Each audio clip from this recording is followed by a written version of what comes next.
Anthony DiStefano, thank you for a $5 super chat. Is DJI with analog converter setup better than any analog goggles? Okay, let's talk this one through. DJI with an analog input like the BDI Digidapter, which lets you use a Fat Shark adapter into the AV input. The pro of that is that DJI has a humongous screen. It's going to have a larger field of view than any other binocular style goggle. And frankly, it's on par with some box goggles. Okay. Now it's a large image, but it's not an OLED image. Gosh, DJI, can we have OLED screens?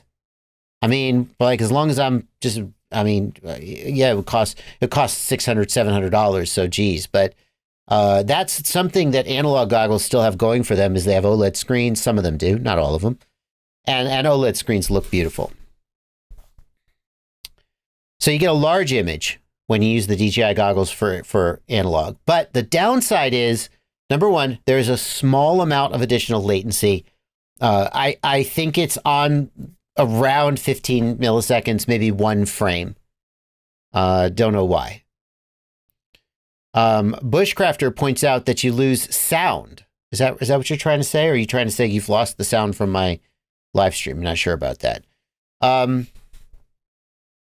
You can still get sound. Like the BDI Digidapter has a microphone output for the analog, right? Obviously DJI doesn't use microphone, but you can still get sound out of the module. The main downside of using analog with the DJI goggles is that when the signal goes to blue screen or black screen, or it's the DJI logo, it can take longer to come back than is acceptable. Okay. Which means that on analog goggles, you would get a tiny bit of static and you would fly through it and you'd be fine. On DJI, you look at the DJI logo and then your quad is crashed. Now, I believe that problem only exists if you're using PAL or NTSC, and I don't remember which of those ones has the problem and which one doesn't.